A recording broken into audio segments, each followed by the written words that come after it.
யார்கிட்ட ஒரே ஒரு ஆள்கிட்ட உங்களோட அத்தனை கோவத்தையும் ஃப்ரஸ்ட்ரேஷனையும் காமிக்க முடியும்னா அம்மா கிட்ட மாத்திரம்தான். அப்பா கிட்ட கட்டாயம் காட்ட முடியாது. இப்போ தான் அடிக்கிறத நிறுத்திருப்பாரு இப்போ நிறைய வீடுகளில். அம்மா தான் எல்லாத்துக்கும் ஒரு பஞ்சிங் பேக் மாதிரி. என்ன சொன்னாலும் ஒன்றும் சொல்ல மாட்டாங்க, சிரிச்சுக்கிட்டே இருப்பாங்க. அப்புறம் நம்ம முகத்தை பார்த்தே நமக்கு பசி இருக்கா இல்லையான்னு கண்டுபிடிக்கக்கூடிய ஒரே ஒரு ஜீவன் இந்த உலகத்திலேயே அம்மா மாத்திரம்தான். நீங்கள் கைத்தட்ட மாட்டீங்களா உங்கள் ஊரில்? இவ்வளவு அமைதியான கல்லூரி மாணவர்களை நான் தமிழ்நாட்டில் எங்கேயுமே பார்த்ததில்லை.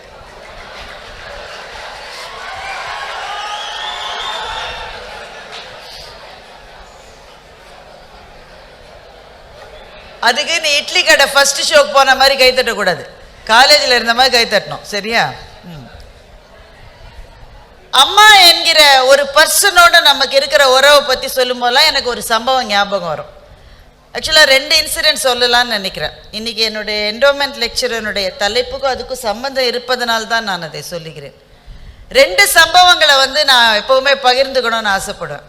ஒன்று நான் இப்போ சொன்னேன்ல, முகத்தை பார்த்தே பசியா இல்லையான்னு அம்மாவுக்கு மாத்திரம்தான் தெரியும்னு சொல்லிட்டு, எங்கள் அண்ணன் கிரிக்கெட் மேட்சுக்கு போகிறேன்னு கிளம்பி போவோம்.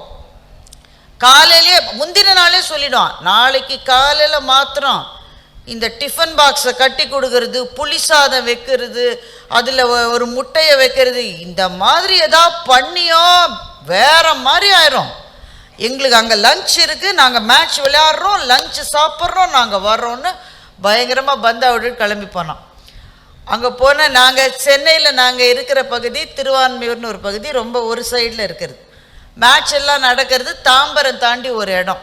ஒரு நாய் பிடிக்கிற வண்டிமா ஒரு வண்டியில் அவங்கள கூட்டிகிட்டு போயிருக்காங்க. போய் லொங்குன்னு அவ்வளோ தூரம் போனால் இவர் யார், எங்கள் அண்ணா முதல் பால்லேயே டக் அவுட். இப்போ விராட் கோலி கொஞ்ச நாள் முன்னாடி டக் அவுட் ஆனார்ல முதல். அதனால் எங்கள் அண்ணா ஒன்று விராட் கோலி ரேஞ்ச் இல்லை, டக் அடிக்கிறதுல மாத்திரம்தான். டக் அடிச்சுட்டு ஸோ முதல் இவங்க தான் பேட்டிங்கு, ஃபர்ஸ்ட் பால்லேயே இவன் அவுட்டு. இவன் தான் ஓப்பனிங் பேட்ஸ்மேன், முதல்லே டக். இவன் ஃபுல் மேட்சுக்கு உட்காந்து அவன் எதிர் சைடில் அடின்னு அடிக்கிறான். அந்த ஒரு படத்தில் சொல்லுவாங்களே, எப்படி போட்டாலும் அடிக்கிறான்டான், அது மாதிரி அவன் அடின்னு அடிக்கிறான். அதனால் இவங்க டீம் ரொம்ப தோற்று போச்சுன்னு சொல்லி லஞ்ச் இவங்களுக்கு கொடுக்கப்பட்டது ஒரு பொறையும் ஒரு பன்னும். அதை சாப்பிட்டுட்டு அவங்கெல்லாம் அடிக்கிறதெல்லாம் பார்த்துட்டு சாயங்காலத்துக்கு மேலே கிளம்பி திரும்ப இவ்வளோ தூரம் வந்தான். கதவை தான் எங்கள் அம்மா திறந்தாங்க. கதவை திறந்து அவன் முகத்தை பார்த்துட்டு சரி சாப்பிடவான்னு சொன்னாங்க. அப்புறம் நான் இங்கேன்னு சொன்னேன், நீ எதுக்குமா அவனுக்கு சாப்பாடு கொடுக்குற? அவன் தான் சொன்னாலும் அங்கே அவங்களுக்கு லஞ்ச் எல்லாம் ப்ரொவைட் பண்ணியிருக்காங்க, ஏதாவது 5 ஸ்டார் ஹோட்டலில் லஞ்ச் வாங்கி கொடுத்துருப்பாங்கம்மா, நீ ஒன்று அவனுக்கு கொடுக்காத. நான் கூட நீ தான் ஒன்றுமே அவனுக்கு சமைக்கலையே, இன்னைக்கு நம்மளாம் சாப்பிட்டுட்டோம்ல. அவன் ஒன்றுமே சொல்லலை, குட்டுன்னு மூஞ்சி வச்சுட்டு சும்மாவே இருந்தான். எங்கள் அம்மா ஒன்றும் சொல்ல, போய் கை காலை கழுவிட்டு வா சாப்பிடுனாங்க. அவன் கை கால் கழுவிட்டு வர எவ்வளோ நேரங்க ஆயிருக்கும்? ஒரு 5 நிமிஷம், ஒரு 10 நிமிஷம். அதுக்குள்ளே என்ன செஞ்சாங்களோ எப்படி எனக்கு தெரியல. ஆனால் டைனிங் டேபிள் மேலே சுட அவனுக்கு பிடிக்கிற வெண்டைக்காய் பொரியலும் சோறும் ரசமும் இருந்தது. அன்றைக்கி சாப்பிட்டான் பாருங்க எங்கள் அண்ணன், பஞ்சத்தில் அடிபட்டவன் கூட அப்படி சாப்பிட்ருக்க மாட்டான், அப்படி சாப்பிட்டான். அவன் சாப்பிட்டு எனக்கு எரிச்சல் வருது. நான் எங்கள் அம்மாட்ட இங்கேருந்து கேட்குறேன், நீ சாப்பிட்டியா? அதெல்லாம் சாப்பிட்டாச்சு. எனக்கு தெரியும் எங்கள் அம்மா சாப்பிட்ருக்காது. நீ சாப்பிட்டியா? உண்மையை சொல்லு. சாப்பிட்டுட்டேன், சும்மா நீ போ உள்ள அப்படின்ட்டு உள்ளேருந்து அந்த சிப்பல் தட்டுன்னு சொல்லுவாங்க, அதெல்லாம் உங்களுக்கு தெரியுமான்னு தெரியலையே, அந்த தட்டில் எடுத்து சோத்தை போட்டு போடணும். அப்படியே பாத்திரத்தில் நேர சோத்தை கொட்டக்கூடாது. நம்மளோட பரிமாறுகிற முறை அப்படித்தான். அந்த பாத்திரத்தை சொரன்ற சத்தம் கேட்குது அப்படின்னா என்ன அர்த்தம்? சோறு முடிஞ்சிருச்சுன்னு அர்த்தம்.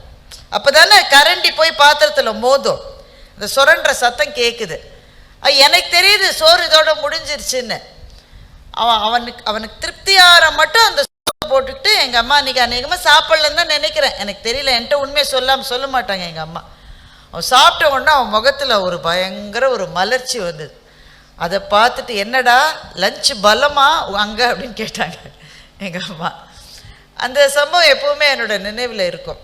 அவன் ஒரு வார்த்தை கூட சொல்லலை, ஏன்னா அவ்வளோ வீராப்பு உதார விட்டுட்டு போயிருக்கான். எங்களுக்கெல்லாம் லஞ்சு வந்துடும், என்னோ 5 ஸ்டார் ஹோட்டலில் வர்ற மாதிரி. அவன் முகத்தை தான் பார்த்து அவன் சாப்பிடலன்னு கண்டுபிடிச்சு தனக்கு வைத்திருந்த சாப்பாட்டை மாத்திரமல்ல அவனுக்கு என்ன பிடிக்குமோ அதை 5 நிமிடத்திலே செய்து கொண்டு வந்து அந்த தட்டிலே வைத்தது. இந்த மாதிரி நான் சொல்கிற சம்பவம் அநேகமாக எல்லார் வாழ்க்கையிலையும் நடந்திருக்கும். ஆனால் அது இப்போ நினைவில் வராது, ஏன்னா உங்கள் வயசு அப்படி. உங்களுக்கே ஒரு 40 வயசானா ஒரு 45 வயசானா அந்த நாள் திரும்ப திரும்ப ஞாபகம் வரும். ஏன்னா அன்னைக்கு உங்களை பார்த்து இப்படி சாப்பாடு போடுறதுக்கு வேற யாரும் இருக்க மாட்டாங்க. ஆண்களுக்காவது ஒரு வேளை இருப்பாங்க, பொம்பளை பிள்ளைங்களுக்கு கட்டாயம் இருக்க மாட்டாங்க. அம்மா ஒருத்தி தான். நான் 2 இன்சிடென்ட் சொல்கிறேன்னு சொன்னேன். 2வது இன்சிடெண்ட்டுமே என் லைஃப்பில் நடந்தது தான். என்னங்க இங்கே என்ன ஆச்சு, என்ன பிரச்சனை, யாராவது பேசணுன்னா ஸ்டேஜுக்கே வந்து பேசலாம். இது என்னுடைய இந்த 45-50 நிமிஷத்தில் குறுக்க பேசுறது வேண்டாம். ஏதாவது கிளாஸா நம்ம உள்ளே புகுந்துக்கிட்டு கையை தூக்காமல் உள்ளே புகுந்துக்கிறது, இங்கேயே வந்து பேசலாம். சரியா?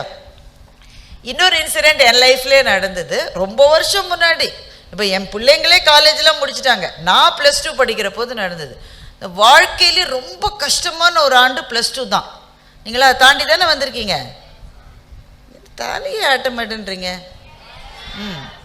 பொம்பளை பிள்ளைங்களா கொஞ்சம் தலையாடுது, ஆம்பளை பிள்ளைங்க அப்படியே இருக்கும். அப்புறம் அந்த ரேஞ்சிலே இருக்கேன்.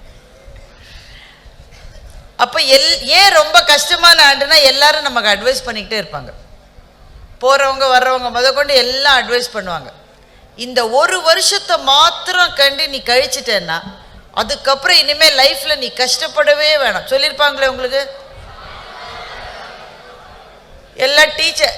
தம்பி இங்கே நடுவில் யாராவது பேசுகிறீங்கன்னா தயவு செஞ்சு நீங்கள் if you want to go out you may please disturb பண்ணாதீங்க ஆடியன்ஸை. நடுவில் உங்களுக்குள்ளே பேசுறதுக்காக இல்லை இந்த அவை ப்ளீஸ். ஏன்னா இந்த அரங்கத்தினுடைய அமைப்பே நீள அமைப்பு, கொஞ்சம் கஷ்டம். நீங்கள் கோஆப்ரேட் பண்ணால் தான் நான் பேச முடியும். அதனால் அந்த ஒரு வருஷத்தில் அட்வைஸ் பண்ணிக்கிட்டே இருப்பாங்க. எல்லா டீச்சர்ஸ் அட்வைஸ் பண்ணால் பரவாயில்ல, அப்பா அம்மா அட்வைஸ் பண்ணால் பரவாயில்ல. திடீர்னு உறவுக்காரங்கெல்லாம் புறப்பட்டு வந்து அட்வைஸ் பண்ணுவாங்க. அப்பா திடீர்னு ஃபோன் கொடுத்து பேசு. யாருப்பா? பேசு, எங்கள் சித்தப்பா. உங்களுக்கு சித்தப்பா இருக்கிறது இது மட்டும் எனக்கு தெரியவே தெரியாது, பேசுமாங்க. எடுத்தா ஒரு தாத்தா, இந்த ஒரு வருஷம் நல்லா படிச்சிருமா, இனிமேல் வாழ்க்கையில் கஷ்டமே இருக்காது. இந்த மாதிரி எனக்கெல்லாம் எங்கள் வீட்டு கீரை வைக்கிற அம்மாலாம் அட்வைஸ் பண்ணியிருக்கோம். அதுக்கு படிக்க வாய்ப்புன்னு தான் நல்லா படிச்சிருக்கோம். அது என்கிட்ட சொல்லு, என்னவோ +2 ஆமே, அதுவா படிக்கிற, நீ நல்லா படிச்சிரு, இந்த ஒரு வருஷம் படித்தா அப்புறம் கஷ்டமே இல்லையா, பாவம் அவங்கெல்லாம் சொல்லுவாங்க. ஆனால் உண்மை என்னென்னா வாழ்க்கையில் எல்லா வருஷமுமே கஷ்டமான வருஷம்தான்.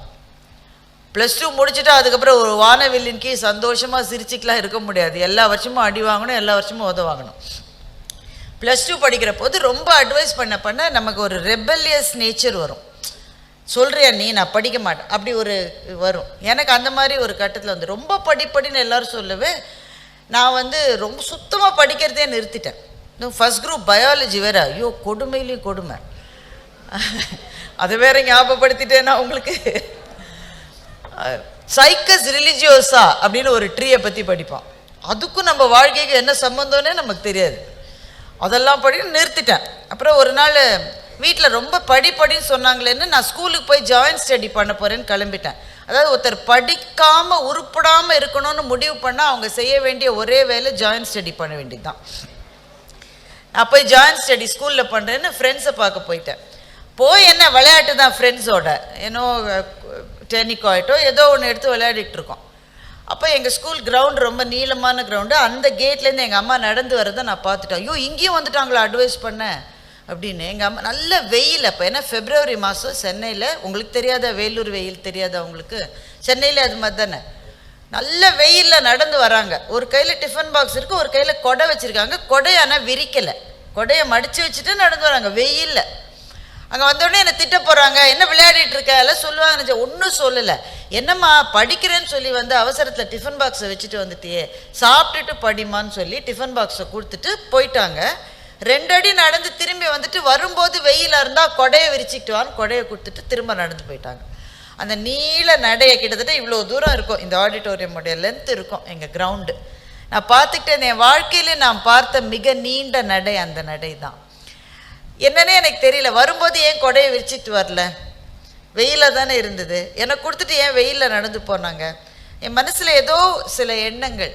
இந்த அம்மாவுக்கு என்ன பதிலுக்கு செய்ய முடியும், என்ன செய்யலாம்? ஒரு பட்டு புடவை வாங்கி கொடுக்கலாம், எனக்கு வேலையெல்லாம் கிடச்சி நான் பெரிய ஆளானா ஏதாவது ஒரு தங்கத்தில் ஒரு 2 சவரம், அது இப்போல்லாம் முடியாது, அன்றைக்கி நான் சொல்கிறது 35 வருஷம் முன்னாடி ஏதாவது வாங்கி கொடுக்கலாம். ஆனால் அதெல்லாம் போருமான்னு எனக்கு நான் யோசித்தேன். ஒன்றே ஒன்று தான் செய்யலாம். ஏதாவது தப்பி தவறி நான் கொஞ்சம் நல்ல மார்க் வாங்கினேன்னா அந்த கவலைகள் உழுத அந்த முகத்தில் ஒரு சின்ன சிரிப்பு வரும். அந்த சிரிப்பை எங்கள் அம்மாவுக்கு கொடுக்கலான்னு எனக்கு தோணுச்சு. அப்போ தான் நான் படிக்க ஆரம்பித்தேன். நான் பிப்ரவரி மாதம் படிக்க ஆரம்பித்து +2 எழுதி தான் எனக்கு அண்ணா யூனிவர்சிட்டியில் ஏசி காலேஜ் ஆஃப் இன்ஜினியரிங்கில் அட்மிஷன் கிடச்சிது. நான் 4 வருஷம் பிடெக் படித்தாங்க. 2 ஆண்டுகள் MBA முடித்து அப்புறமா தான் ஒரு மல்டிநேஷ்னல் பேங்க்கில் எனக்கு கேம்பஸ் பிளேஸ்மெண்ட்டில் வேலை கிடச்சிது. இதுதான் என்னுடைய வாழ்க்கை வரலாற்றினுடைய மிகச் சுருக்கமான பகுதி.